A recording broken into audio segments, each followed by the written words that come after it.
e principalmente no momento atual, né? Nós estamos aí com um texto novo na praça, né? E esse texto novo está provocando muito, por enquanto, é, trabalhos, né? Posições, determinados pontos de vista, etc. Mas um dos debates que está ocorrendo mais não é um debate que interessa, talvez, para vocês, muito não, mas é muito importante. Mas é o mais importante para a atualidade de quem já está atuando, que é a questão da retroatividade da lei. Certo? Esse tema é o tema. Pois é, só se fala nessa lei de improbidade administrativa.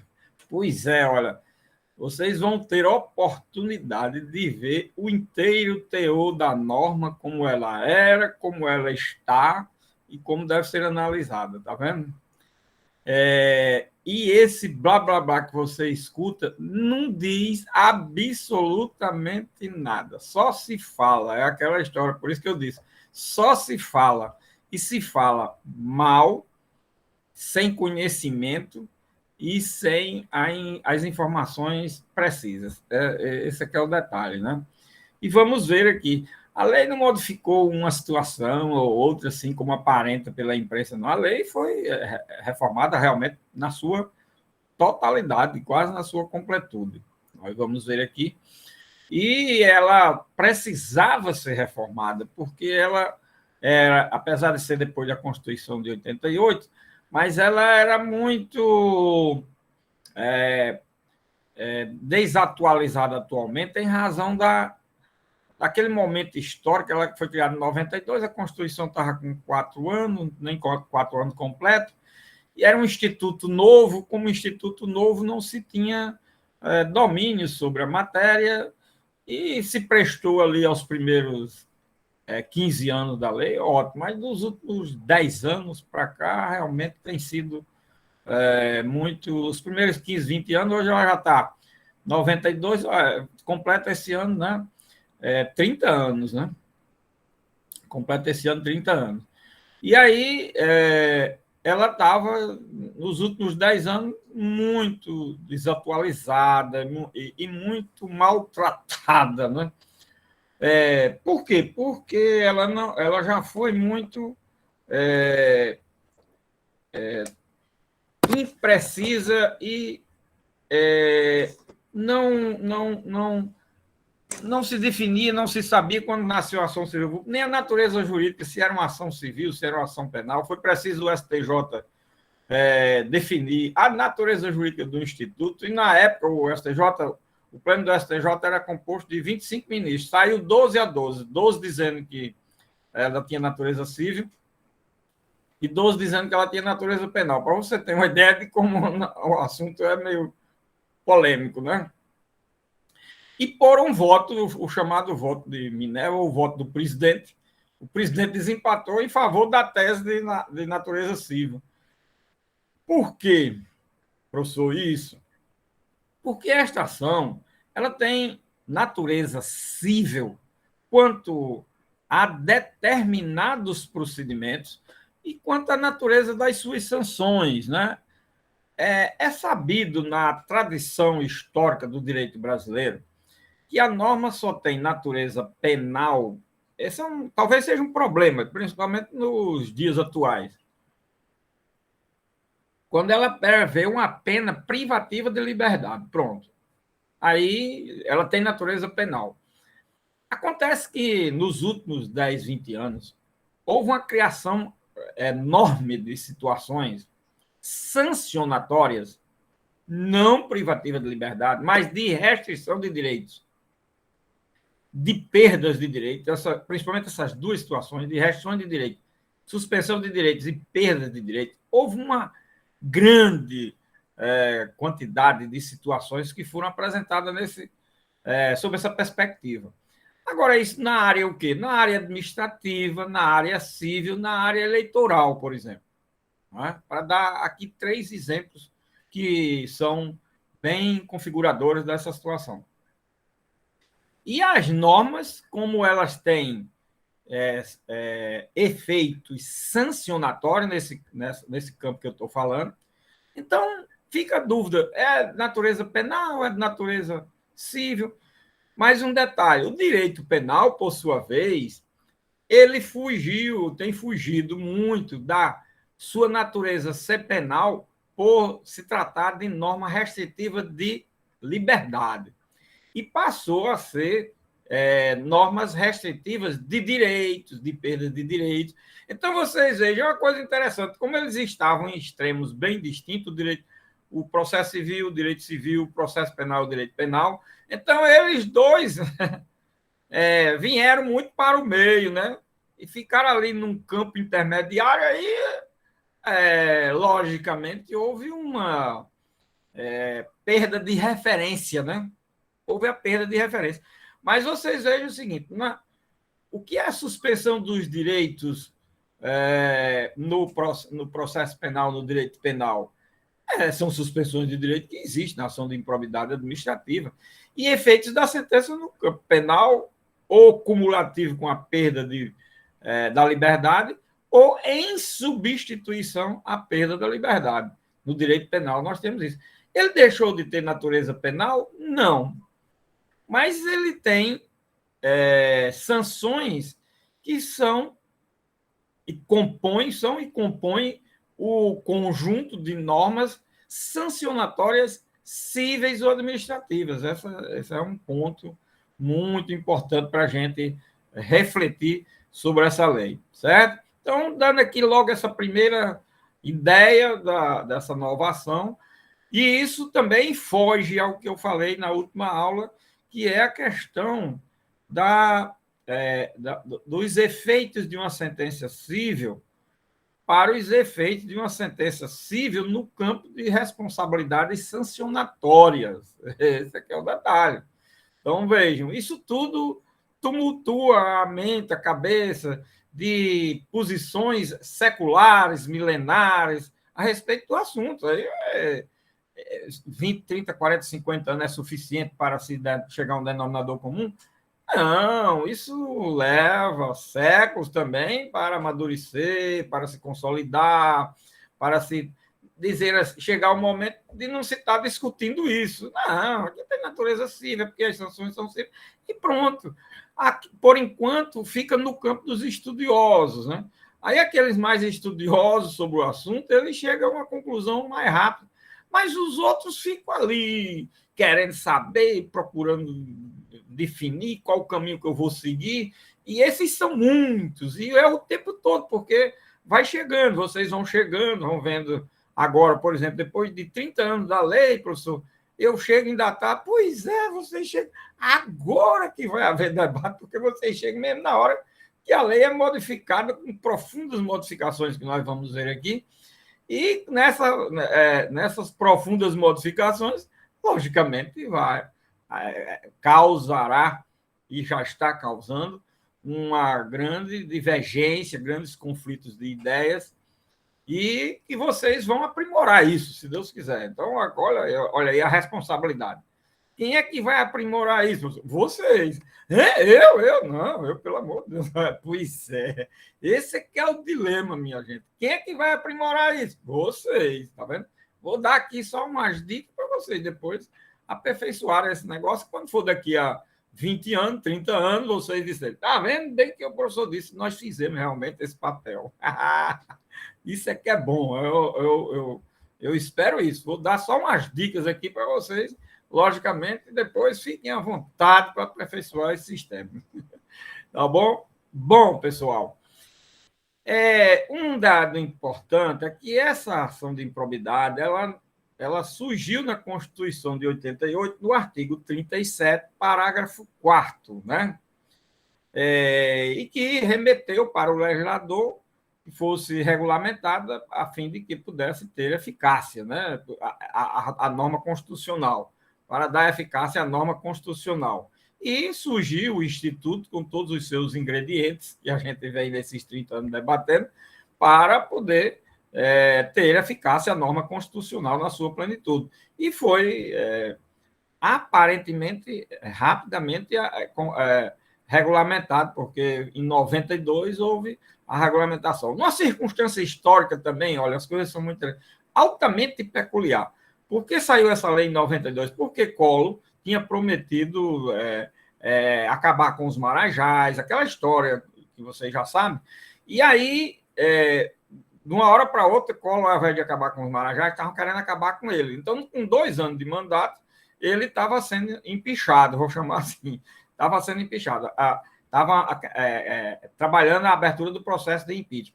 E no segundo semestre de 92, ali no meio do ano de 92, todos os jornais, revistas, tudo já tinha um editorial pelo impeachment. E a nação brasileira toda pedindo. Então, ele estava numa situação difícil. Aí, olha como foi aprovado. Ele chamou o presidente da Câmara da época e chamou Roberto Jefferson. Roberto Jefferson sempre está à frente das coisas. Era o teste de ferro de Collor, para vocês terem uma ideia. E disse, olha, eu quero que vocês aprovem a lei de improbidade administrativa, aquele negócio do artigo 34, que desde o início a gente fala e tal, porque eu estou nessa situação, a sociedade contra mim, e eu quero mostrar que eu não sou nem a pessoa que estou dizendo, e prometo, e vou prometer, e vou realizar aquilo que eu prometi. E aí, Roberto Jefferson era o trator da época no Congresso, chegou numa semana ou 2, aprovou a lei. Olha a lei. Pode olhar que a lei originária, né? Ela é de 92, de 2 de junho de 92, tá vendo? E agora foi alterada pela 14.230 de 25 de outubro de 2021, tá vendo? Então, tá aí com 4 meses, não, 4 meses, conversa 2 meses, praticamente 2 meses, né? Só novembro, dezembro, não, vai fazer 3 meses, né? Nós já estamos no dia hoje 17, já vai fazer 3 meses, né? Pois é, minha gente. Aí a lei saiu nessa circunstância histórica, para vocês terem uma ideia. Aí não foi debatida, na hora do debate no Congresso, aí praticamente não houve. Agora estão reclamando que não houve debate no Congresso, agora houve mais de 10 anos de debate no Congresso. Esse aqui é o detalhe. Saiu a lei que é do gosto de todos? Não. E se passasse mais de 10 anos debatendo, também não ia sair, não. Ia sair do mesmo jeito. Do mesmo jeito que eu digo, com os mesmos conflitos. Talvez mudasse o lado dos conflitantes só. Mas os conflitos eram o mesmo. A insatisfação é mesmo. Não vai sair nenhuma lei que agrade a todos, nem a nós, nem aos outros, nem a ninguém. É besteira, não existe isso. Certo? Mas essa foi debatida. Com um detalhe, ela já vinha sendo estudada, aplicada há 20 anos. Antes não tinha nada. Aí não houve debate mesmo, não. Certo? De uma hora para outra foi aprovada. Quando surgiu, foi. Tanto é que eu desafio até hoje qualquer aluno trazer um caso ou um artigo escrito 5 anos, até 5 anos da lei. De 92 a 97. Trazer um caso concreto de julgado e trazer algum trabalho. Ninguém falava, olha, todo mundo, olha, de boquinha fechada, ninguém estava sabendo de nada, e cada um esperando pelo outro para dizer alguma coisa. Os primeiros 5 anos não tem nada dessa lei. Vendo? Estão vendo como são as coisas? Pois bem, aí depois de 95, 97, 3 e 5 anos, começou a se falar ali. Aí minha gente de 2000 para cá, pronto, descobriram, tá aqui, uma lei, improbidade administrativa, é assim, o Brasil descobre assim, casualmente, aí vai passando, é como se aparecesse uma cobra no caminho, uma cobra, então, para as mulheres, uma barata, um rato, sei lá. Para a população brasileira é uma lei, a sombra é igual uma barata, um rato, um negócio desse assim. Uma lei, interessante. Descobrimos, tem uma lei aqui. Minha gente, a sociedade brasileira, infelizmente, é assim. Bom, e o que dizia, olha, aqui esse artigo 37 da Constituição, parágrafo 4º, dizia o seguinte, diz, né? Os atos de improbidade administrativa importarão a suspensão dos direitos políticos, a perda da função pública, a indisponibilidade dos bens e o ressarcimento ao erário, na forma e gradação previstas em lei, sem prejuízo da ação penal cabível. Esse parágrafo 4º tem um volume de informação que eu acho, no mínimo, razoável, né? Mas são muitas as informações. Primeiro, criou aí a questão da improbidade administrativa, mostrando que deveria existir uma definição por lei dos atos de improbidade, certo? Atendendo o princípio da moralidade, que estava na Constituição, inclusive nesse artigo 37, atendendo o princípio da probidade, que não está expresso na Constituição, mas estava implícito, tanto é que tem um parágrafo trabalhando com a improbidade, porque o que se exige como pressuposto de uma boa administração é a probidade, não é isso? Pois bem,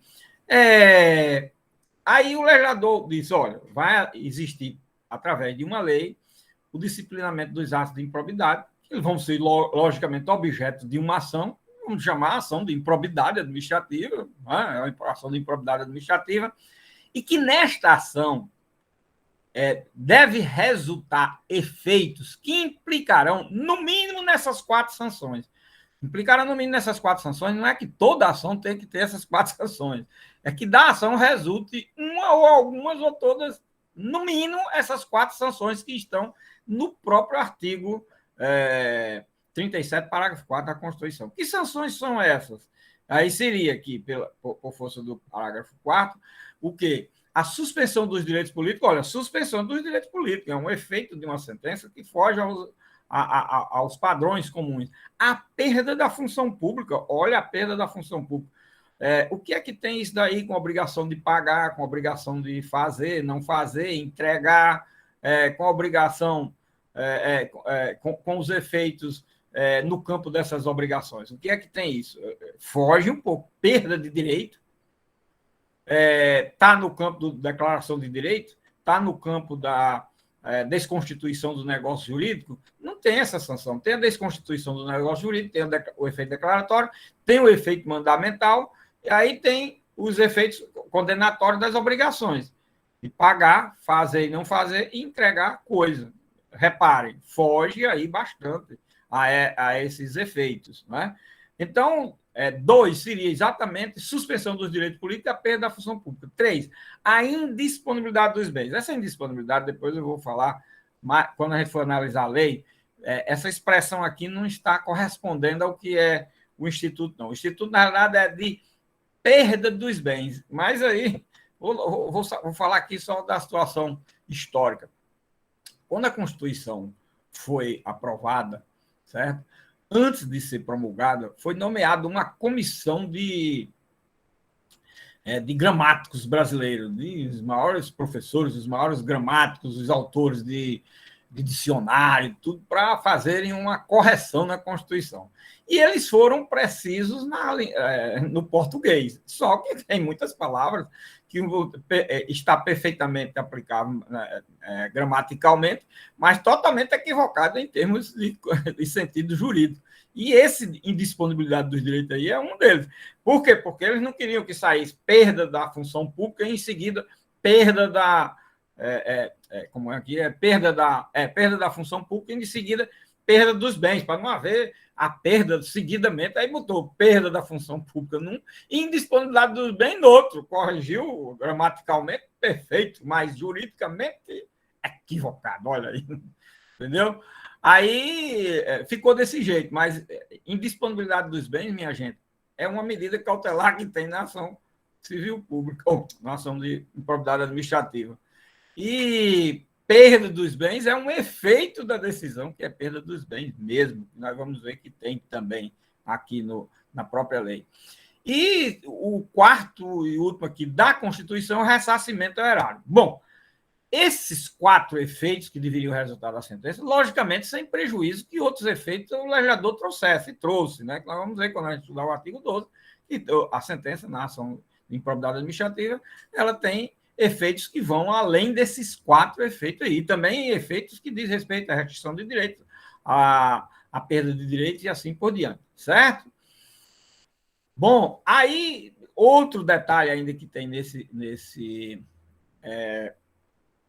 dispositivo é a questão da gradação. A gradação das sanções é o que em direito penal se chama de dosimetria da pena, né? E o que se chama de gradação, dosimetria, com base em quê? No princípio da proporcionalidade, né? Critérios de fixação de pena, tudo isso são linguagens que se trabalha com o mesmo instituto, né? Bom, e aí diz sempre juízo da ação penal cabível, ou seja, naquele momento histórico, preste atenção aqui um detalhe interessante. Naquele momento histórico, era sabido que nós tínhamos três responsabilidades no âmbito do direito: a responsabilidade civil, a responsabilidade administrativa e a responsabilidade penal. Aliás, os autores continuam, os professores continuam falando dessas três responsabilidades.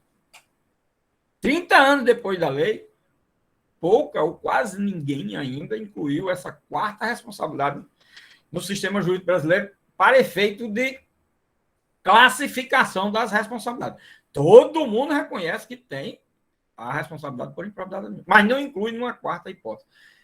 Esse é o grande equívoco. Por quê? Porque aí uns ficam querendo incluir essa possibilidade numa responsabilidade civil, outros numa responsabilidade administrativa e outros numa responsabilidade penal. Se já se tivesse definido por uma quarta responsabilidade, eu acho que as coisas já tinham andado. Mas até hoje ninguém se definiu. Na doutrina todinha ninguém se definiu.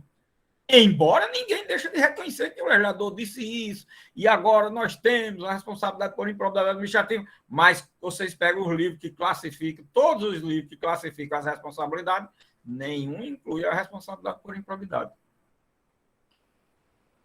Por quê? Uma boa parcela, talvez a maioria, inclua da responsabilidade administrativa.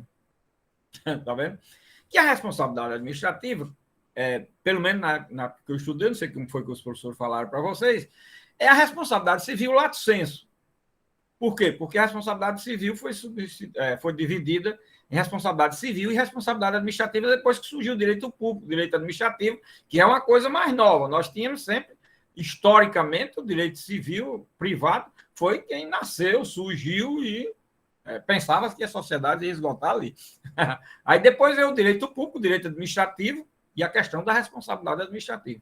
E se dividiu o direito civil e direito penal, aquela história da divisão, que aí o penal era o quê? Aquele que havia restrição da liberdade. Certo? Tá? Mais ou menos assim, para efeito didático aqui, para facilitar nosso raciocínio. Mais ou menos assim, tá certo? Muito bem.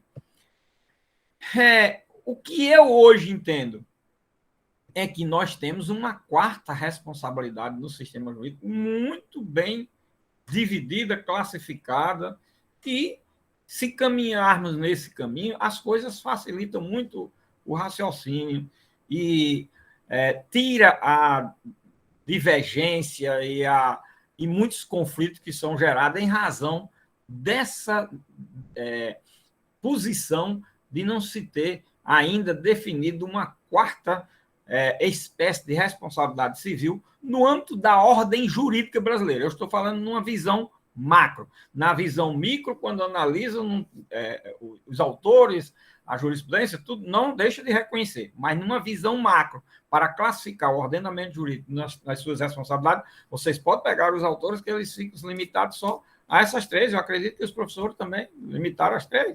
Ou, no máximo, inclui a de improbidade, hoje vem mais outras responsabilidades administrativas, como a improbidade, aí olha, a responsabilidade. Acontece que nós estamos trabalhando aqui com um processo judicial, minha gente, olha a diferença. Nós não estamos trabalhando aqui em processo administrativo, embora a ação de improbidade administrativa surja, a ação judicial, depois de existir um processo administrativo. Mas depois é como uma ação penal, ela só surge se existir a parte do inquérito, a parte da apuração,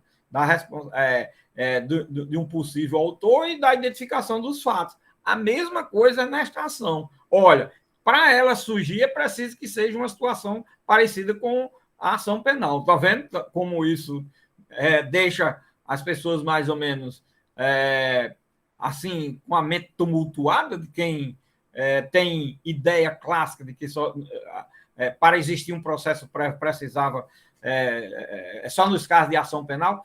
Mas vocês vejam o seguinte: numa ação civil pública de responsabilidade civil e de obrigação de fazer ou não fazer, existe um processo administrativo prévio, que é o inquérito civil público. Por que a gente não não adota ou não encampa essa ideia facilmente para a improbidade? Porque o Constituinte é aquela história. Não disse isso na Constituição. Porque lá o inquérito civil público, previsto no artigo 129 da Constituição, é para ação civil pública, não nominou ação de improbidade administrativa. Leituras pobres, truncadas e de muita ignorância na hermenêutica constitucional. Essa, infelizmente, desgraçadamente, é a realidade. Certo? Pois bem, minha gente, precisamos entender que existe essa quarta responsabilidade. Mas isso vai ser, nós vamos ter desdobramento disso mais lá na frente, principalmente quando a gente for tratar do artigo 12. Certo? Aí temos aí uma visão a respeito do modelo que o Constituinte indicou para ser trabalhado numa regulamentação da matéria através de uma lei, certo? E aí é que veio, em 92, a lei, a famosa, conhecida e proclamada Lei 8429, de 2 de junho de 92, que eu já falei aí breveadamente como é que ela nasceu. Aí se estudou esse período todinho, aí, quase 30 anos, 29 anos foram estudados, foi estudada a matéria sob a perspectiva dessa lei. E agora, em 25 de outubro de 2021, foi publicada a Lei 14.230, que alterou profundamente o texto da lei originária, certo? Texto da lei originária. E nós temos aí acredito, já está no grupo, não é? Está no grupo e está no SIGA-A. Exatamente. Inclusive, eu coloquei que eu mandei fazendo umas anotações em razão de muita consulta que o pessoal faz e de cursos que o pessoal quer que eu ministre sobre essa lei. E eu fiz uns levantamentos e umas anotações e deixei aí, botei aí até para servir de elemento para vocês estudarem nos próximos 20, 30 anos para aperfeiçoar a lei, tá vendo? Para aperfeiçoar a lei. E esse assunto, desses temas que eu coloquei aí, desses posicionamentos doutrinários, jurisprudenciais, eles estão exatamente voltados para aquilo que eu falei, que é o tema que está mais sendo discutido atualmente nessa ação, é a questão da retroatividade, da norma. Por quê? Porque aí vem aquela divergência. Para aqueles que entendem que a lei e a ação de improbidade administrativa é tipicamente cível e quase que exclusivamente cível, essa que é a aberração que ela não é, entendeu? Aí acha que não deve existir retroatividade. Aí, para aqueles que diz que ela é uma norma de natureza, é uma lei que contém normas de natureza sancionatória e está voltado sempre para o direito sancionatório e que no âmbito tanto administrativo como penal, em razão dessas circunstâncias, tanto administrativo como penal, presta atenção, tanto administrativo como penal, em razão dessas circunstâncias, as normas nesse campo elas são retroativas, na ação de improbidade também é retroativa. Aí, quem é contra a lei, não queria e tal, logicamente vem com argumentos pobres, pueris. Os argumentos eu acho até ridículo. Eu digo, minha Nossa Senhora, eu não sei não. Por isso que eu escrevo quase nada hoje, porque a gente escreve muita coisa na vida, às vezes, que é ridículo, que a gente teria até vergonha de dizer. Eu digo, você acha que eu ia escrever um argumento desse para justificar que a lei... Minha Nossa Senhora, eu estava lidando... mas é o que o pessoal faz, né?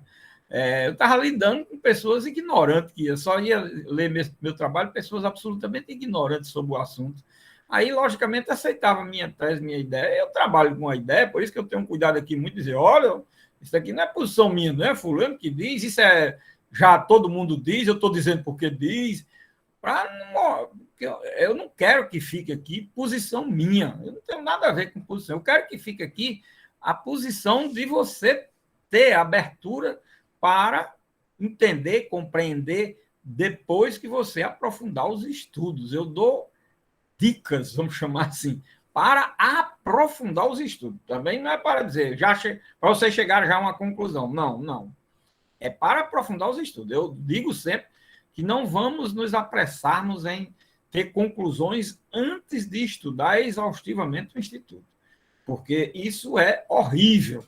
Né? É horrível, porque sai cada coisa ridícula, cada besteira.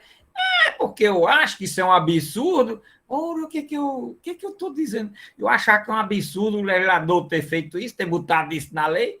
Ora, meu amigo, isso é argumento para botequim, isso é argumento para bebo quando já está na 15ª 51.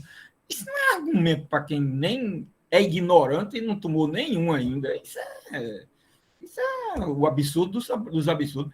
Mas a população brasileira está mais ou menos nesse nível, né? O cara nunca estudou nada, nunca discutiu aquele assunto, mas isso é uma coisa absurda, porque hoje é um absurdo que o Supremo decide, que o Supremo decide absurdo, mas não precisa ser. Eu não preciso analisar o que. Basta ser uma coisa que eu. Não, eu vi fulano ali dizendo que o Supremo decidiu uma coisa. Isso é um absurdo, isso é um absurdo. Aí um acompanha o gado dizendo que é um absurdo, e outros acompanham outro gado dizendo que não é absurdo, sem ninguém saber. Aí você pergunta a qualquer um, mas é absurdo porque eu não sei. Eu só sei que é um absurdo. Isso é um absurdo, uma coisa absurda. Pronto. E assim caminha a humanidade, principalmente a humanidade atual. Né? Essas coisas assim que não me conformo. Eu digo sempre, olha, num primeiro momento a gente pode até pensar que é um absurdo, mas isso daí precisa ser analisado, isso daí precisa ser aprofundado, conhecer, saber. Precisa-se ter epistemologia, minha gente. Olha aí. Sem epistemologia não se pode discutir, não se pode ter condições de debater nem de nada. Conhecer, saber, ter o domínio, tudo isso é importante. Isso é que é preciso se trabalhar, certo? Trabalhar bem a epistemologia, tá certo?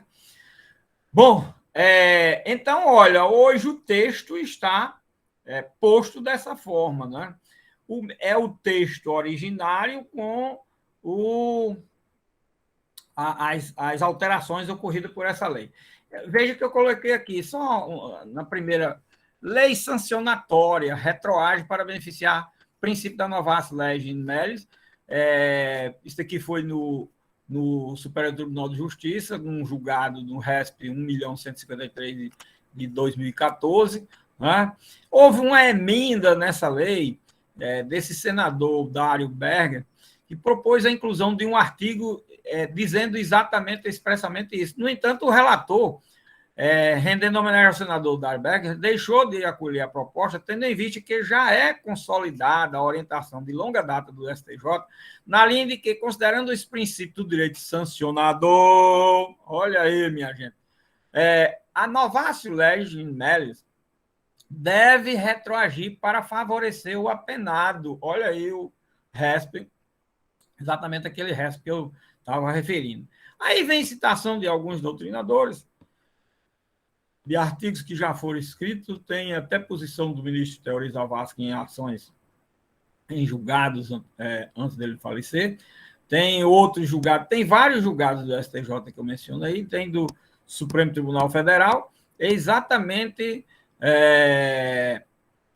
mostrando, indicando essa ideia. Agora, qual é a ideia? A ideia é dizendo, se trata de norma sancionadora, presta atenção, a retroatividade é aplicável ao caso. Ora, independente de ser aí penal, civil, administrativo, improbidade, o que viesse de outro nome qualquer, ela é sancionadora. Não precisava nem se discutir. Os efeitos da sentença na ação de improbidade administrativa são sempre sancionadores. Nós temos efeitos reparatórios, né? temos vários outros efeitos. Mas o efeito essencial dessa ação e o primordial é exatamente trazer efeitos sancionatórios. Reparem que no parágrafo 4º do artigo 37, os dois primeiros efeitos, suspensão dos direitos políticos, perda da função pública, são efeitos sancionatórios. Aí depois, perda dos bens. 3 efeitos sancionatórios. O último é que é reparação do bem. E eu vou dizer, a gente colocaria no efeito da obrigação de pagar para ressarcir o valor, certo? Na forma do processo clássico, do efeito da sentença clássica. Vamos colocar aí, né? Porque as ações de reparação de dano são possíveis de serem incluídas nos efeitos do processo comum de obrigação de pagar sempre. Ótimo, perfeito, seria. Agora, perda da função pública, perda de uma função pública, suspensão de direitos políticos, é uma garantia da cidadania, é uma garantia constitucional, direito fundamental, nossa senhora, é muita coisa. Então, você ter a suspensão dos direitos políticos, a perda de uma função pública, isso não dá para incluir no efeito de condenatório de obrigação só de fazer ou não fazer, de pagar, nem de entregar a coisa. Não dá, não dá. Mas a obrigação aí vai além, vai para o efeito sancionatório. Então, não tenho dúvida que, para mim, realmente, pelo menos dizer que tem efeito sancionatório, até porque essa jurisprudência que eu cito aí é a jurisprudência que já tem, umas tem 10 anos, 5, 8, e daí para cá, nesses últimos 10 anos, toda a jurisprudência do Supremo e do STJ tem sido nesse sentido. Quer dizer, esse é um ponto de dizer que tem natureza sancionatória que não tem, e que a norma sancionatória tem efeito retroativo, isso é um ponto que foi acentuado nos últimos 10 anos, exatamente para trabalhar muito improbidade administrativa, que era um instituto novo, mas isso é secular com relação ao direito penal, ou milenar. Com relação ao direito penal é secular. As normas penais retroagem para beneficiar, meu Deus. Isso eu acredito que o professor de direito penal deve ter dito isso, que é uma lição comezinha, uma lição elementar em direito penal. Espero que tenha dito, eu acho que sim. Né? Pois bem, aí, tendo em vista a amplitude de situações no mundo do direito, não só também no Brasil, como também em todo o globo terrestre, aí nós temos aquilo que se falava só com relação ao direito penal, a passar a se falar com outra linguagem, ao direito sancionatório. Quando é direito sancionatório, ele pode ter natureza civil, administrativa, penal, por improbidade, o que for, qualquer que seja a natureza. É sancionatório? É. Então, aplica-se esse princípio, princípio que é regra no direito brasileiro, né? E que é secular. E que os tribunais aí, nessa jurisprudência que eu cito, eles vieram só a confirmar para dizer, nisso aqui também estamos diante dessa situação. No processo administrativo estamos diante dessa situação, numa responsabilidade administrativa estamos diante dessa situação, numa responsabilidade por improbidade estamos diante dessa situação. Só veio dizer isso. Na realidade, termina sendo só isso. Mas isso causa toneladas de tintas, não se gasta hoje, mas de quantidade de textos virtuais na vida, nossa senhora, o que se gasta para discutir isso. Pois é, essas coisas, né? Eu estou falando aqui de um assunto que é consolidado há séculos, não é uma coisa da agora, não é novo, né? Pois bem, agora vocês vejam, a lei, antes, a ementa da lei, dizia, dispõe sobre as sanções. Sim, nesse texto aí tem um detalhe interessante. O que está grafado de vermelho é o que foi revogado, tá certo? O que está grafado de preto é o que tem novo na lei. E o que está grafado de azul são algumas observações que eu coloquei. Tá certo? Explicar aqui também a glosa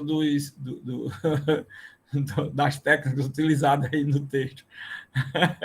Tá certo? Então, aí o artigo revogado, a ementa revogada dispõe sobre as sanções aplicáveis ao agente público nos casos de enriquecimento ilícito, no exercício de mandato, cargo, emprego ou função da administração pública direta, indireta, fundacional e das outras providências. Era o que dizia. Agora a lei diz outra coisa. Dispõe sobre as sanções aplicáveis em virtude da prática de atos de improbidade administrativa de que trata o parágrafo 4º do artigo 37 da Constituição Federal e da outras providências. Olha aí a redação agora da própria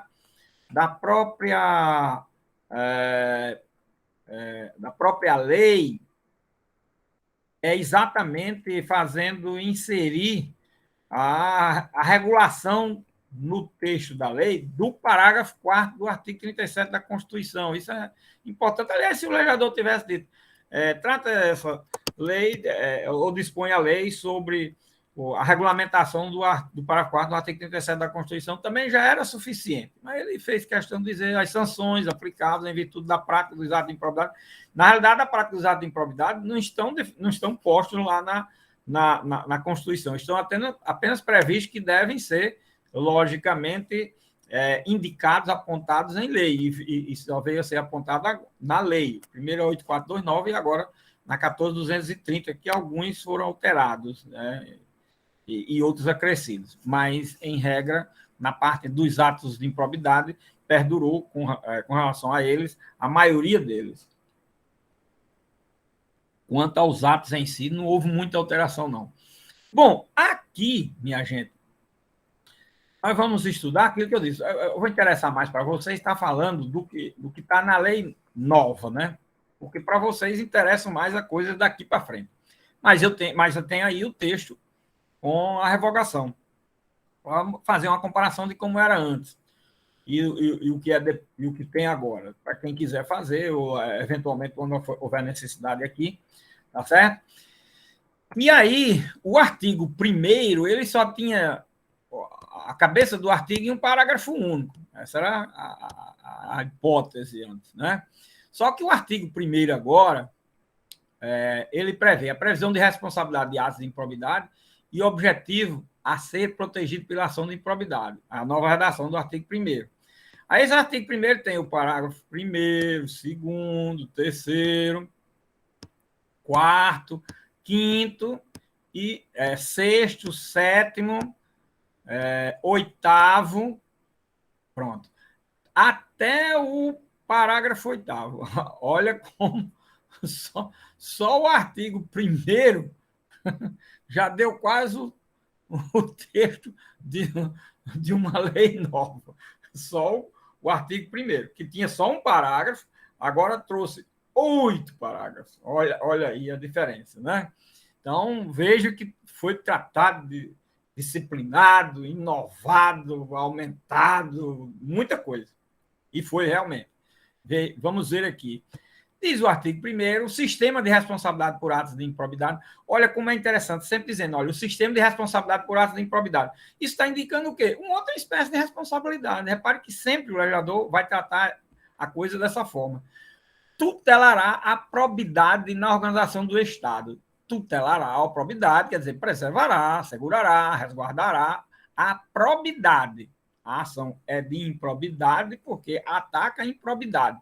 Mas o que deve ser preservado na administração é a probidade na organização do Estado como um todo e no exercício de suas funções, como forma de assegurar a integridade do patrimônio público e social nos termos desta lei. Vejam aqui um detalhe interessante.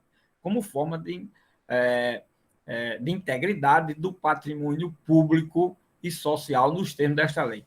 Aquilo que a lei da ação popular visou em 1965, só com uma outra linguagem. O que nós temos lá na lei da ação popular? É uma ação visando a reparação dos atos lesivos ao patrimônio público. O que é a daqui? Uma ação agora não é mais só reparar o ato lesivo ao patrimônio público. É sancionar, além de reparar, o ato lesivo ao patrimônio público. Se você pegar as duas normas, você pode fazer esse estudo, essa comparação, e é muito interessante, porque aí você vê o que foi, professor, o que foi mudado da lei da ação popular de 65 para a lei de improbidade administrativa na década de 90 e agora, já no século XXI, terceiro milênio, e vem aí todo um período novo de mudança das coisas. Primeiro, preserva-se a reparação do dano, que pode ser, aí por aqui você veja o seguinte, até agora a gente já vai vendo, que pode ser por uma ação popular, pode ser por uma ação civil movida por qualquer órgão público para reparar um dano que lhe foi causado, pode ser por uma ação civil pública e pode ser obtido na ação de improbidade administrativa. Estão vendo aí o detalhe? Só para apontar aqui para vocês 4 caminhos que podem ser utilizados para reparar o dano em matéria de prejuízo ao erário. Vocês estão vendo aí, prejuízo ao erário, como é altamente susceptível de ser possível a sua reparação. E você tem aí o quê? Você tem, primeiro, no que diz respeito à legitimidade ativa, você tem desde o cidadão a toda e qualquer entidade de direito público e todos os órgãos ou entidades indicados na ordem jurídica pelas leis específicas, nesses casos aí, para buscar a reparação desse dano. Vejam o detalhe como é interessante. Certo? A legitimidade fiscal do patrimônio público, na lei, na ordem jurídica, não falta, não. E instrumentos processuais. A prodigalidade é essa toda aí que nós temos. Olha aí. Está vendo? Nós temos aí a responsabilidade da reparação do dano por 4 meios. Está certo que o processo administrativo não se presta a se buscar um efeito numa decisão administrativa de reparação do dano, mas se presta a apurar para que a administração utilize, ou qualquer cidadão utilize uma dessas ações especiais, ou utilize uma ação de reparação de dano comum. A administração pode utilizar isso. Aliás, nós vamos discutir esse assunto aqui na questão da legitimidade, que está muito discutida aí. Agora, tirar a legitimidade dos entes públicos para ser autor na ação de improbidade. Fizeram muito bem. Essa legitimidade era equivocada nessa ação, e eu vou apontar por quê. E essa baboseira que tem na imprensa dizendo essas besteiras, sem nenhum conhecimento de causa, é apenas baboseira. Eu vou mostrar porque é que se tirou e ter pelo menos as ideias para mostrar por que é que se tirou. Não se tirou porque quis, né? Isso daqui não presta, não, mas isso daqui só serve para isso. Serve para isso também, mas não era por isso, não. Existe uma explicação técnica e científica também para isso. Certo? E outra coisa, o poder público não passou a ter bilionésimo de prejuízo para ir buscar a reparação do dano. É negócio de quem não sabe de nada, mas mete o bedelho dizendo baboseira nos jornais da vida. E não estou falando de qualquer pessoa do povo, estou falando dos juristas brasileiros. Estou falando dos juristas brasileiros que escrevem, dão declaração e faz essas baboseiras, e dos jornais e revistas que deveriam, pelo menos, consultar algum jurista de vergonha nacional para poder dizer suas besteiras. Ou, por outro, disser, essa aqui é uma posição nossa. Pronto, a posição sua, aí está respeitada, você passa o resto da vida dizendo o que você quiser. O direito de dizer o que quiser, ninguém pode tirar de ninguém. É outra coisa, tá certo? Dizer o que quiser. Agora, agir e fazer... Não, vamos trabalhar pelos caminhos do agir e fazer, que tem também, não falta. Tá? Pois bem, minha gente, vocês vejam o seguinte, a forma de assegurar a integridade do patrimônio público e social, nos termos desta lei. Visa a mesma coisa, só que aqui a mesma coisa que está lá numa ação popular. Professor, então não mudou nada, mudou muito. Por quê? Porque aqui, esta lei não se limitou só a reparar o dano. Né? Essa lei foi além. Aí vem a questão do efeito da sentença não se limitar a um efeito meramente condenatório de uma das obrigações que a gente tem, e sim de um efeito que vai além das obrigações clássicas, que é um efeito sancionatório, que trouxe a natureza, a ideia, a concepção de efeito sancionatório de outro ramo de direito, trouxe do direito penal, ótimo, tudo perfeito, bem, não há problema, certo? E que no direito administrativo, desde que foram criados os processos disciplinares, que existe esse efeito sancionatório, porque, por exemplo, um processo administrativo, quando resulta na demissão a bem do serviço público de um servidor, é exatamente um efeito sancionatório, certo? A perda da função pública, olha aí, no processo administrativo, pode existir. Os processos administrativos disciplinares. Numa ação judicial, pode existir. E, aliás, era isso, foi para isso que a lei e esta ação foi criada na Constituição Federal. É que os servidores públicos, principalmente os servidores públicos, eles respondiam no campo da responsabilidade penal, administrativa e civil reparatória, né? Sancionatória só podia ser no processo administrativo e no processo penal se o ato se constituísse crime. Isso aqui é um detalhe, tá certo? Se o ato não se constituísse crime, só poderia existir algum efeito em nenhum processo administrativo. Ficava limitado ao processo administrativo. Então, o que essa vagueza e essa lacuna na ordem jurídica naquele momento histórico fez surgir a ideia do ato de improbidade ser sancionado de uma forma diferente do direito penal, sem prejuízo das responsabilidades penais, certo? Esse aqui é o detalhe, e da reparação do dano, como classicamente já vinha sendo um efeito de um ato de improbidade ou de um ato de irregularidade do agente público, e que se constituísse crime, ele teria lá o campo da responsabilidade penal a ser seguido. Bom, minha gente, isso tudo é interessante para a gente mostrar, a gente vai discutir aqui a questão do bis in idem, onde é que existe, na ação, nos efeitos da sentença, em todos os efeitos. Isso é muito importante, é muito interessante.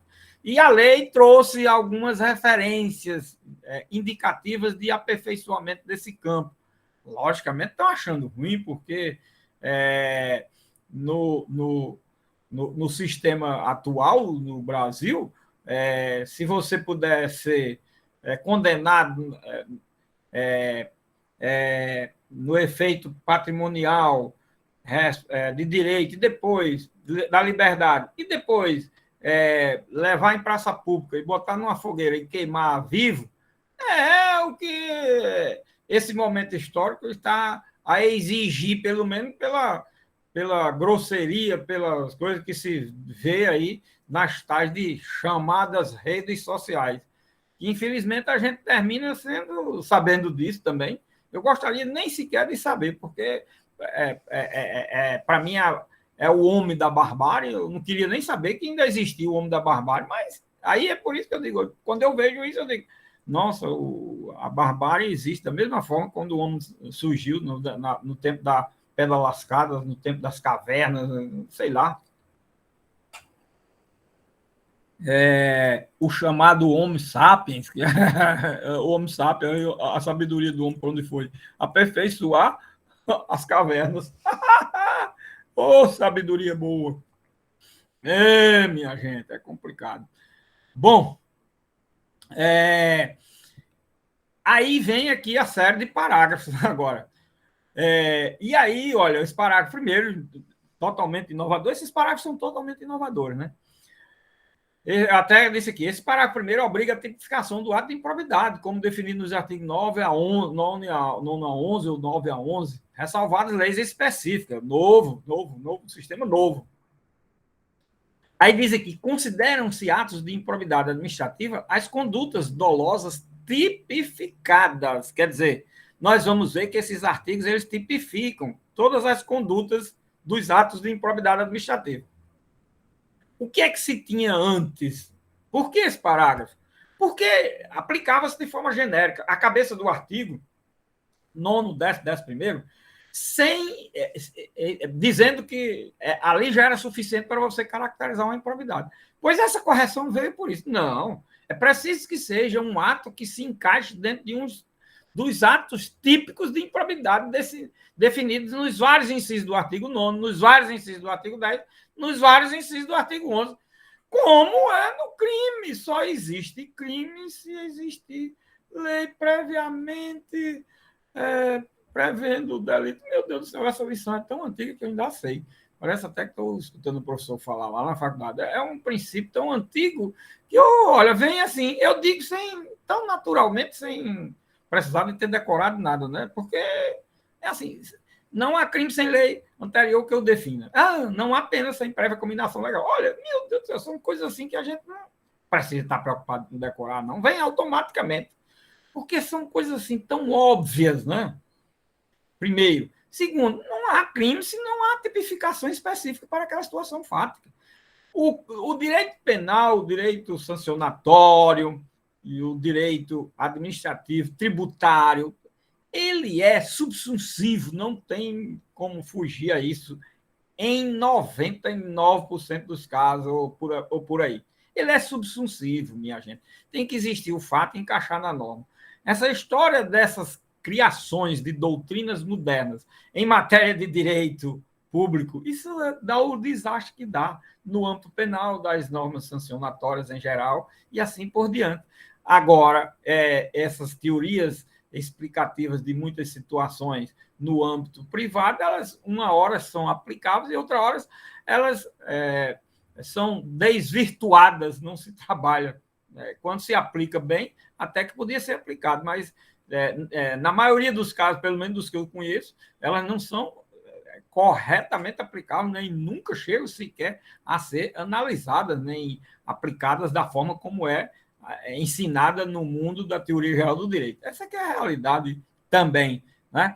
Pois bem, aqui nós temos o quê? Olha aí, a obrigatoriedade da tipificação. Meu Deus do céu, isso é uma coisa muito grave em termos de norma sancionatória. Quem é do curso de direito é aquela história, minha gente. Já vem desde a teoria geral do direito penal trabalhando isso.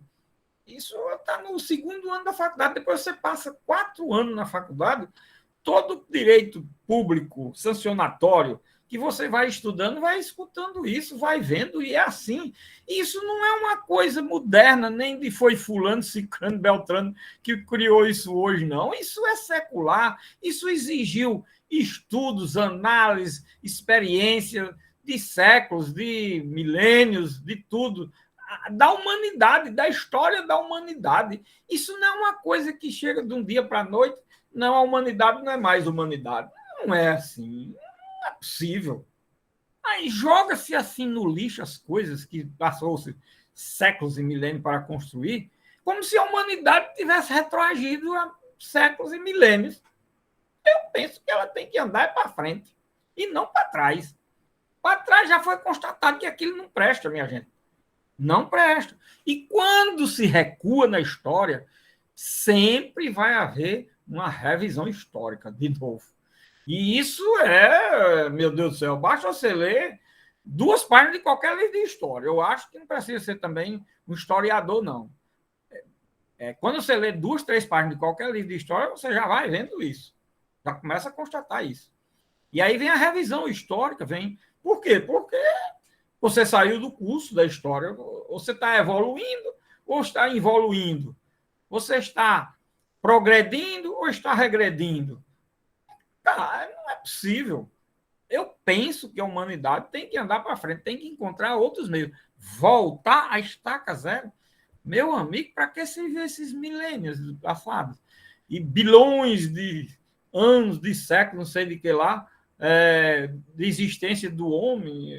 Meu Deus, e agora volta-se tudo isso. Quer dizer que não serviu de nada.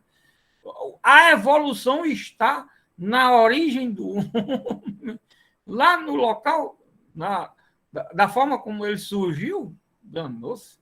Assim está danado. Então, eu estou equivocado, porque eu pensava que a gente ia para frente e não para trás. É assim que eu penso, né? Não sei se estou certo ou errado também, mas eu pensei na minha vida, toda a vida, que a humanidade, a minha ideia sempre é de que o homem evolui. Bom, parágrafo 2º. Define dolo como sendo específico, exigindo que a vontade livre e consciente seja para alcançar o resultado do ilícito tipificado nos artigos 9 a 11, não bastando a voluntariedade do agente. Esse parágrafo tem dado muito o que falar. Considera-se dolo, aqui desconceitua o dolo, a vontade livre e consciente de alcançar o resultado ilícito tipificado nos artigos 9, 10 e 11 desta lei, não bastando a voluntariedade do agente. Por que é que foi botado esse artigo, esse parágrafo? Porque a responsabilidade que estava se condenando em ação de improbidade administrativa era objetiva, e não existe responsabilidade subjetiva apurada e aplicada a sanção de forma objetiva. Isso é secular, é milenar. Mas no Brasil, atualmente, é só o que tem.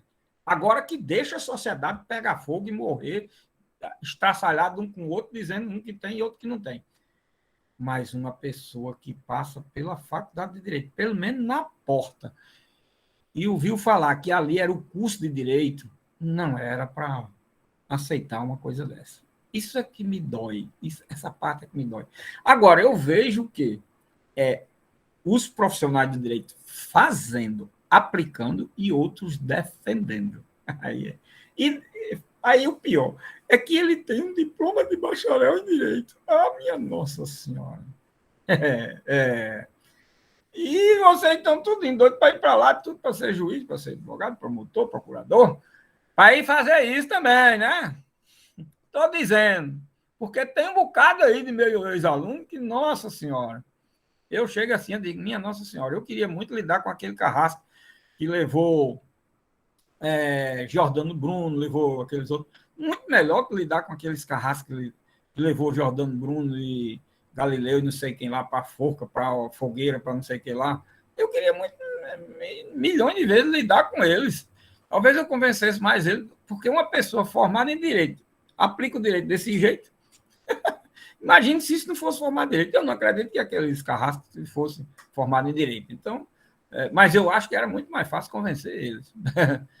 Infelizmente, minha gente, são essas coisas que a gente vê. E a gente não pode deixar de fazer a conexão, porque eu sei disso, eu conheço a história, como é que eu posso deixar de falar? E eu vendo que é. Pois bem, um artigo desse, que é a coisa mais óbvia do mundo, é criticado. Agora só com o dolo. Mas uma responsabilidade subjetiva não é com dolo. Olha, responsabilidade contra pessoas naturais, contra pessoas físicas, elas são subjetivas desde que Adão era cadete. Desde que Adão era cadete. Que responsabilidade de pessoas naturais e físicas é subjetiva. Agora, voltará Adão, e eu não me lembro de ter na história de Adão a responsabilidade objetiva de pessoa física e naturais. Sei não. É difícil, é complicado um negócio desse. Entendeu? Agora, você pergunta e diga isso, que aí é o Papangu do Viola que fala, ele também, na mesma hora, né? Não sei. Esse povo formado em direito tem muita complicação, só serve para complicar.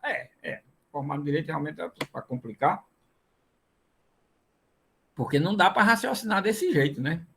É por aí assim, viu, minha gente? Pois bem, aqui o dolo, e é um dolo que é aquele chamado dolo específico. Você tem que demonstrar a vontade livre e consciente de alcançar o resultado ilícito tipificado. Nossa Senhora, isso é um direito penal. Também a maioria dos crimes é dolo específico.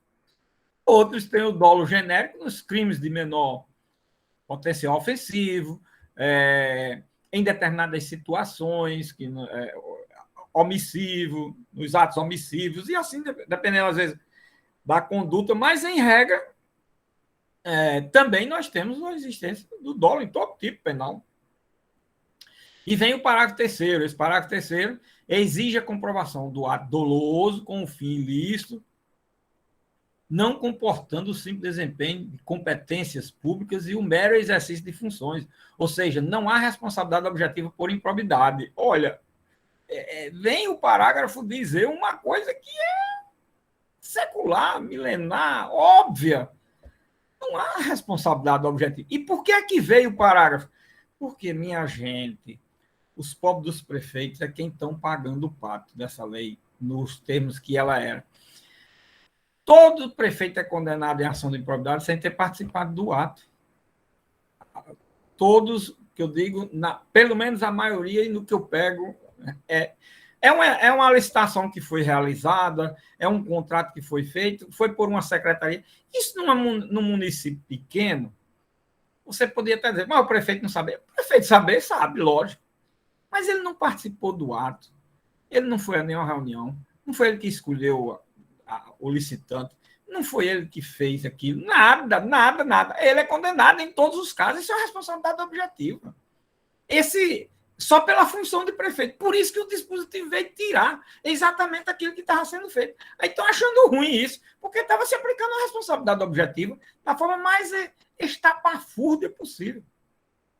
Ora, onde é que há uma abusividade? Onde é que tem inconstitucionalidade nisso? Onde é que há abusividade? Porque a abusividade estava acontecendo. Agora foi corrigido. Aliás, se vocês pegarem minhas aulas dos semestres anteriores, vocês vão ver essas mesmas observações, só com um detalhe. Eu dizia, olha, isso é uma aplicação equivocada da lei. Agora a lei está dizendo expressamente que não deve ser aplicado. Entenderam?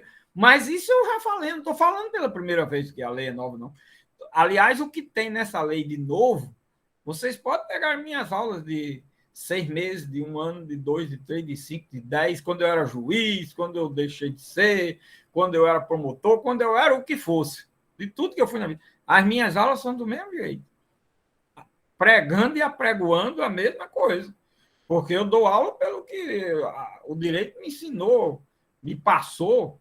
Eu não dou aula pelo que eu acho, não. Eu dou aula pelo que está na ciência do direito e no objeto da ciência do direito, que é o próprio direito, que é o conjunto de normas, de regras, que é o sentido que nós estamos vendo aqui e que eu tenho que analisar, porque eu estou dando uma matéria dogmática.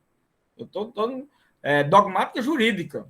Eu não estou ensinando filosofia, nem estou ensinando sociologia, nem estou ensinando teoria geral do direito, embora eu faça sempre ligações com determinadas posições da teoria geral do direito para explicar, justificar. Mas na teoria geral do direito eu até podia dizer, ainda entrar num campo filosófico disso, aquilo, mas aqui não, é dogmática jurídica.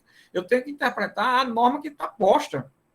Eu estou trabalhando com um objeto definido. Senão, eu também estou negando Kelsen na definição do direito como ciência, certo? Para poder ter condições de analisar o direito à luz do direito, certo? E não analisar o direito à luz da sociologia, da filosofia, porque aí eu estou fugindo. E essa parte, por isso que tem filosofia do direito, tem sociologia jurídica, história do direito, tem hermenêutica, tem uma série de outras matérias para ajudar nisso daí. Exatamente para quando você chegar na dogmática jurídica, que é o que nós estamos trabalhando, e o que se trabalha a partir do segundo, terceiro ano, principalmente do terceiro ano, você já ter uma noção e saber distinguir o joio do trigo. É isso. Agora, se não estão fazendo, paciência. Aí é outra coisa, né? Bom, então, olha, esse parágrafo terceiro, o mero exercício da função, olha, o mero exercício da função ou desempenho de competências, porque a pessoa era o prefeito, é o governador, é o presidente, é isso, só por ele ser, aí ele está incluído como um responsável e vai ter que responder a isso. Minha gente, isso está errado. Isso é secular. Isso não é uma questão de posição minha, não tem nada a ver com isso. Isso foi criado depois de séculos de história, depois de séculos de experiência, depois de séculos de que considerava-se até então um avanço. Não é? Por que é que o professor de Direito Penal fala tanto na obra de Beccaria? Vocês não já ouviram falar, não? Porque é um referencial mostrando como era e como deveria ser o direito e passou a se aperfeiçoar. Aquilo ali não foi um momento de lutar por um aperfeiçoamento, não? E hoje volta-se a Beccaria anterior a ele, a Beccaria que história, e não o Beccaria que propôs uma nova visão. Meu Deus, onde é que nós estamos? Eu não sei não. Vamos lá. O parágrafo terceiro. Então, olha, o mero exercício das funções, isso veio para acabar com uma coisa que não era para existir.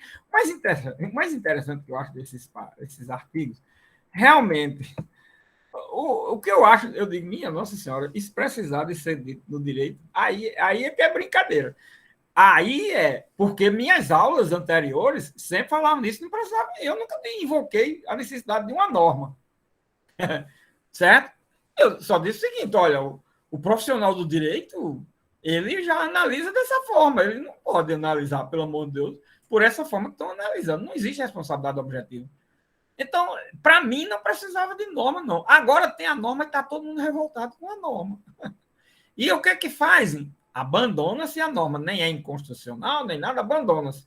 Não, vai ser de acordo com o que eu acho, com o que eu devo fazer, com o meu, com a minha posição, com o meu achismo. Isso é solipsismo, isso é decisionismo, isso é subjetivismo, isso é acabar com o direito. Bom, se quiserem acabar com o direito, tudo bem, vamos viver de outra forma. Mas, por enquanto, inclusive, a faculdade é de direito. O curso é de direito.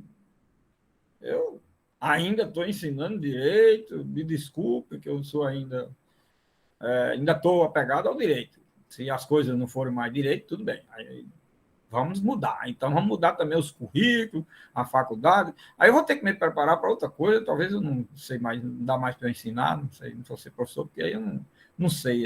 Essa outra coisa que surgiu, eu não sei. Só não é direito, só não é uma ciência como eu aprendi porque isso foi milenarmente passado, ideias seculares, aperfeiçoado, foi por isso, viu, minha gente? Me desculpe eu estar fazendo ainda isso. A exigência de aplicação ao sistema de improbidade, aos princípios constitucionais do direito administrativo sancionador, indica que as regras a serem aplicadas neste diploma legal devem ser do ramo do direito sancionador e não das obrigações do campo civil tão somente. Isso foi uma observação que eu fiz a esse parágrafo 4, que é outro parágrafo que vem, eu já até falei nele hoje. Aplicam-se ao sistema da improbidade disciplinado nesta lei os princípios constitucionais do direito administrativo sancionador. Olha, estão vendo aí esse parágrafo 4? Eu preciso de um parágrafo. Aliás, eu precisava do parágrafo 2º, 3º e 4º para aplicar essa lei, mesmo na forma como ela era antes. Eu precisava. Não preciso. Pois está aí. O que é que tem agora? Não. Essa lei não é uma lei sancionadora. Não. É lei o quê? Reparadora só. E você leu algum dispositivo da lei para dizer isso? Meu Deus, não é possível. Aí botaram no texto da lei. Mas a lei de improbidade administrativa, desde que foi criada, no mesmo dia eu poderia aplicar essa lei e aplicar esse dispositivo. Por quê? Eu estava vendo que estava diante de um texto sancionador. É aquela história que eu falo a vocês, olha, quando a gente estuda a ciência do direito, o texto da lei que sair, no dia que sair, no mesmo dia a gente sabe ler, entender e compreender. Vocês estão vendo? E olha o que eu tô interessante aqui nessa lei, o que eu mais achei impressionante nessa lei é que tudo que veio de novo era o que eu falava, que não precisava. Aí veio agora para a lei, aí estão contra a lei agora. Repare como estava já ficando tão arraigada a ideia de aplicar a abusividade, que agora, com o texto da lei, está se revoltando contra o texto da lei. Aí uns, mas isso não precisava. Sim, não precisava, mas precisou para poder fazer o quê? Eu realmente acho que não precisava, não. Mas se não estavam fazendo, aí vamos criar uma regra, porque a regra é para ser seguida. Não se está trabalhando mais com direito ciência, então vamos criar regra. Vamos passar da ciência para o objeto da ciência. Pronto. Porque dentro da ciência você não está mais atendendo. Então vou criar regra. Eis aí a questão, a história do negacionismo da ciência, minha gente. Leva tudo, não é só em matéria de vacina, nem de saúde, não. Essas coisas que a gente fala nos jornais, elas têm reflexo em toda a área de conhecimento da humanidade, certo? É só uma questão de você conhecer aquela área de determinada ciência, de determinado conhecimento da humanidade. É fácil. Tudo isso reflete em todo canto. Isso daí é exatamente o negacionismo da ciência. Quando se negou a ciência, não está se aplicando a ciência, está se aplicando o quê? A minha vontade, o meu desejo, o que eu quero. Aí teve que transformar aquilo que era para eu estudar e fazer, eu estudar, conhecer e fazer. Não, como eu desvirtuei, aí eu peguei aquilo que era para eu fazer, estudar e conhecer, criei uma regra. Aí que eu agora estou o quê? Revoltado com a regra. Durma com uma história dessa. Todo mundo. Já entraram com ações de inconstitucionalidade, de vários dispositivos aí que a gente vai ver aqui, entendeu? E eu vou mostrar.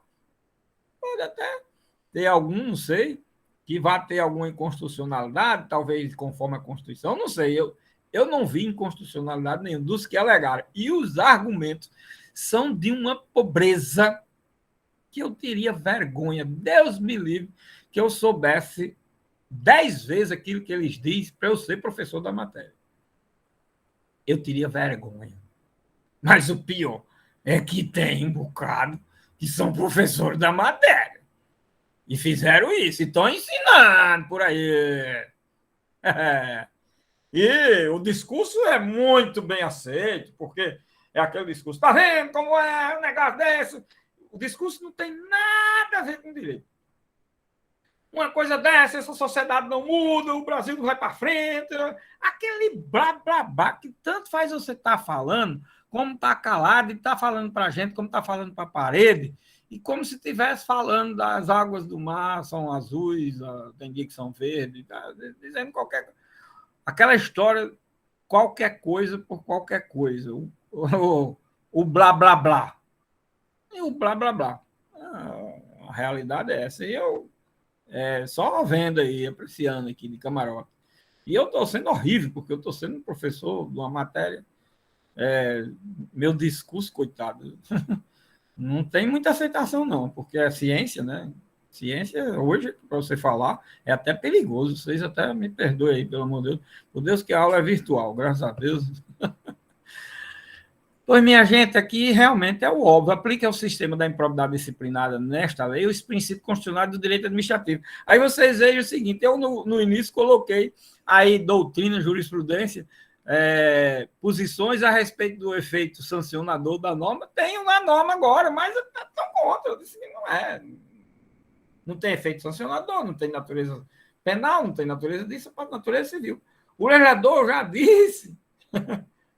O legislador veio e disse expressamente para ver se diminui pelo menos a fúria, mas não, fúria é fúria. Só o tempo se encarrega, se Deus quiser. Depois, a vergonha, eu olho na história, pego um livro de história e vejo, às vezes, determinados momentos de história que uma nação, um país, Roma antiga, vamos falar de Roma, França e tal. Como é que se passa por um momento histórico daquele? O nazismo na Itália, na Alemanha, que vergonha é aquilo? Bom, eu tenho muita vergonha. Eu morro de vergonha. Eu não gosto nem de falar, mas não é por nada, não. Porque escravagismo, existia escravidão no mundo. Minha Nossa Senhora, eu não concebo essas coisas, minha gente. Eu não concebo escravidão no mundo. E as formas das regras de escravidão? Não era só pela cor, não. É porque nasceu de origem tal ou qual. Meu Deus, eu não sei, eu não sei se, de toda forma é absurda, aberrante, estúpida. Eu tenho como ser humano de vixe, Maria, eu nasci dentro de uma qualidade de animal que tem raciocínio, que diz que é racional, e pensou e pensa ou raciocina desse jeito, eu tenho vergonha, eu sei lá, eu sinto constrangido em estar aqui no mundo. Me sinto, sinceramente, por essas coisas. Do mesmo jeito que eu me sinto na aplicação do direito, a mesma coisa. Essas sensações. A gente que pensa que a humanidade vai para frente, tem. Aí eu fico olhando, né, na história, dizendo, esse povo não tem vergonha não desse momento histórico aí, foi às vezes 100 anos, 50, 20, 30, 40. Esse povo não tem vergonha? Tem, mas a humanidade é descarada demais. Não é? Era para ter vergonha, eu acho. Meu Deus do céu, quantas coisas aberrantes, né? O ser humano. Mas tem umas que são absolutamente intoleráveis. Essas, para mim, são intoleráveis. Esses retrocessos históricos. E essa história de ter existido escravidão no mundo. Olha, eu não acredito. Para mim, era outro planeta, era outra coisa. Sei lá. Eu fico assim, constrangido de ter nascido, vivido e ter constatado no meio do que se chama de ser humano racional. Meu Deus do céu. Não. Ufa, chega. Vou tirar, fazer umas coisas, como é um negócio assim, para ver se tira. Tá precisando de um. Como é que chama no Espiritismo? Um descarrego. Fazer um descarrego, mas é tem que ser só Deus ou uma coisa muito a força grande para tirar do mundo inteiro. Não é também só uma coisa brasileira, não. Tem que tirar do mundo inteiro, o descarrego, jogar aí para outro planeta, sei lá para onde é. No interior, tinha uma história, na minha época, tinha uma história de tudo que era ruim que leva para o fundo do mar. Eu digo, vixe Maria, eu vim morar aqui perto do mar, horrível, tudo que era ruim era jogado no mar, eu tenho medo de tomar banho nessa água. Que seja carregado para o fundo do mar, ela mandava para a China, mandava para esses cantos. Hoje para a China e o fundo do mar ficou sendo uma coisa tão comum que eu tenho medo, né? Aí agora eu descarrego aí do mundo, viu, Tanagra? É preciso ser uma coisa, eu vou botar para onde? Eu tenho medo da manhã botar para um planeta que a gente. Ah, meu Deus, já está todo mundo vindo para esse planeta também. Aí. Ai, meu Deus, esse mundo. Não, a gente tem que levar na gozação, porque tem umas coisas que. Senão a gente não sobrevive. Então, parágrafo 4º, aí vem o parágrafo 5º. Este parágrafo aponta a abrangência da finalidade da ação de improbidade quanto aos bens a serem protegidos, fazendo alcançar os poderes da República, administração direta e indireta, da União, Estado, Município e Distrito Federal. É a abrangência da ação, dos efeitos da sentença e dos atos administrativos, dos atos de improbidade que podem ocorrer. Olha, os atos de improbidade violam a probidade, olha, o princípio da probidade, na organização do Estado. É uma exigência do Estado democrático de direito que haja probidade, tá certo? Corretíssimo, não tem nada errado aqui. E no exercício de suas funções. E a integridade do patrimônio público e social dos poderes executivo, legislativo, judiciário, em qualquer que seja a sua esfera, bem como da administração direta e indireta no âmbito da União dos Estados, dos municípios e do Distrito Federal. Então, aqui é o alcance, a abrangência que tem no que diz respeito ao Estado na sua completude e complexidade. Né? Esse parágrafo 5º tem todo esse acervo de informação, de dados e elementos que se prestam a serem entendidos dessa forma. E está corretíssimo. Olha, isso é um dispositivo também educacional, deve ser proclamado aos 4 cantos, eu não tenho dúvida. Os 2 próximos parágrafos, que é o 6º e o 7º, né? Compreende os efeitos desta lei aos atos de improbidade a diversas outras entidades que não estão albergadas no parágrafo anterior. Ou seja, aqui nós estamos trabalhando mais com os sujeitos passivos, né, da demanda, ou que sofrem as consequências do ato de improbidade. Mesmo sendo privadas essas entidades, né, Primeiro por subvenção, benefício ou incentivo fiscal ou creditício, depois por criação, custeio em que o erário haja concorrido ou concorra com qualquer receita, limitando-se nessa hipótese ao ressarcimento dos prejuízos naquilo em que haja a repercussão do ilícito sobre a contribuição dos cofres públicos. Então, parágrafo 5º, parágrafo 6º, estão sujeitos às sanções desta lei os atos de improbidade praticados contra o patrimônio de entidade privada. Olha, no parágrafo 4º, nós temos, 5º, aliás, as entidades públicas em todas as esferas, nós vimos aí, né? Mas aqui no parágrafo 6º nós temos as entidades privadas que recebam subvenção, benefício ou incentivo fiscal ou creditício de entes públicos ou governamentais previstos no parágrafo 5º deste artigo. Aí depois o parágrafo 7º, independentemente de integrar a administração indireta, estão sujeitos às sanções desta lei os atos de improbidade praticados contra o patrimônio de entidade privada, para cuja criação ou custeio o erário haja concorrido ou concorra no seu patrimônio ou receita anual, atual limitada, aqui está escrito atual, deixar, limitado o ressarcimento de prejuízos. Nesse caso, a repercussão do ilícito sobre a contribuição dos cofres públicos. Olha, essa ideia é mais ou menos aquela que é passada com relação aos atos chamados ilícitos de lesão ao patrimônio público da ação popular. Repare, tem muita conexão do que se fala aqui nesta ação, no objeto dessa ação, e nos sujeitos, com aquilo que se fala a ação popular. Porque, na realidade, o objeto a ser protegido é o mesmo. Patrimônio público. Estão vendo aí como é interessante? Patrimônio público.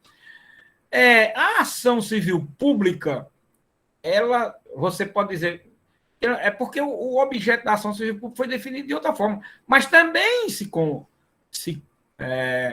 compatibiliza com isso aqui. É porque lá na ação civil pública está dito o seguinte: todo e qualquer direito ou lesão a direito, toda violação a direito coletivo. Aí nas 3 subespécies, certo?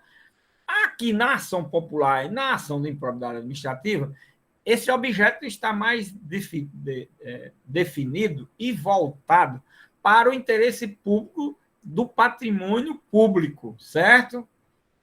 Esse é que é o detalhe, talvez aí o que a gente acha que é uma diferença, que não é uma diferença. Apenas na ação civil pública está incluído também esse objeto, só que lá está mais amplo a questão da colocação do objeto da ação civil pública. Essa é a diferença, viu, mesmo?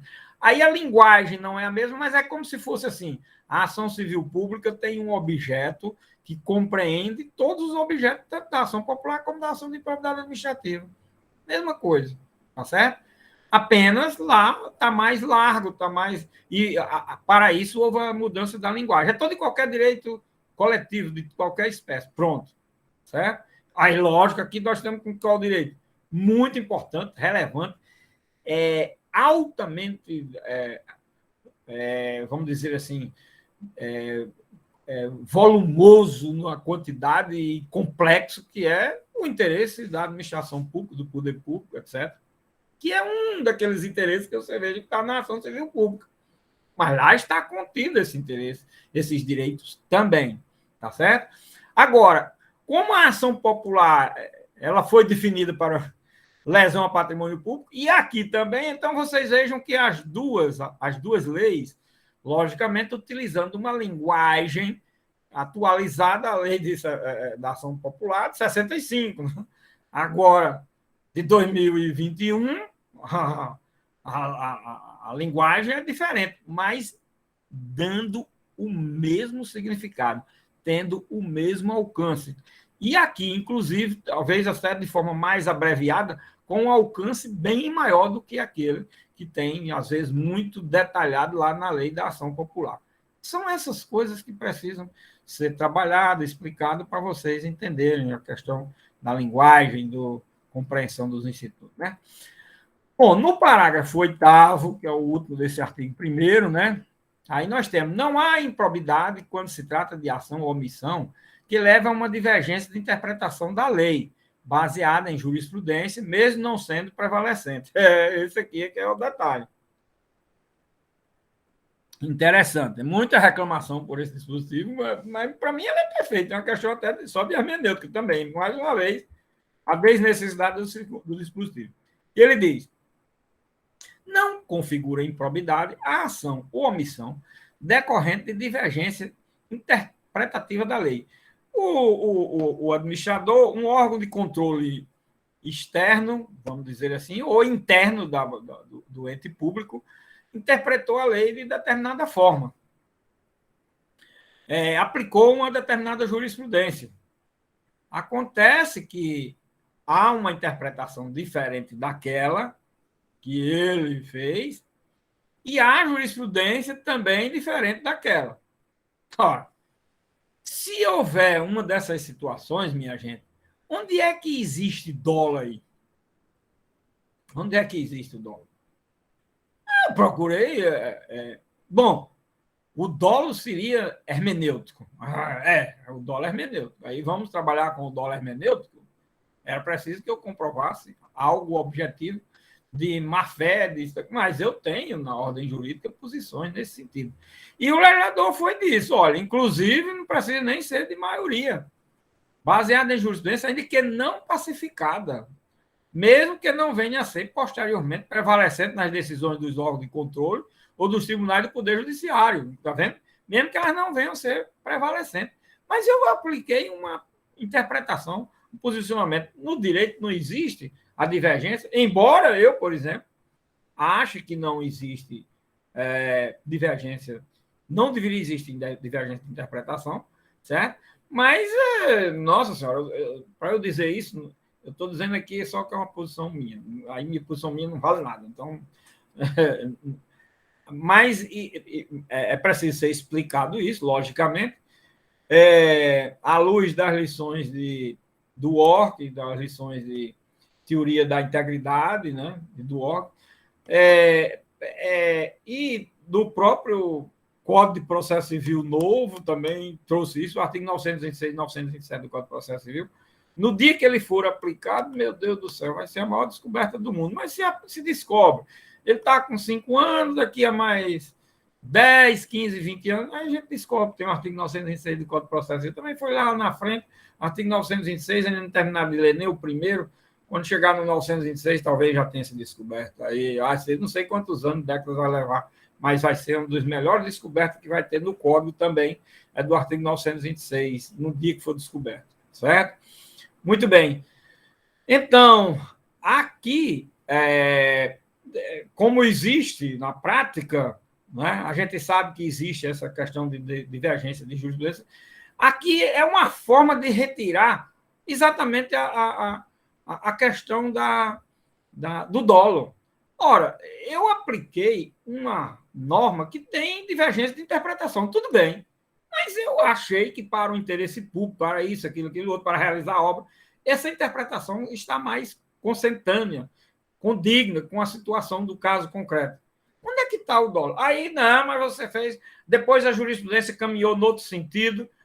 Meu amigo, paciência. Eu tinha também o poder de saber que ela ia caminhar nesse sentido, se consolidar nesse sentido. Ou ela estava consolidada, ou ela já era mais nova, a maioria. Não, eu não sei se ela ia se... com o tempo se ia caminhar naquele sentido ou nesse outro, eu não sei.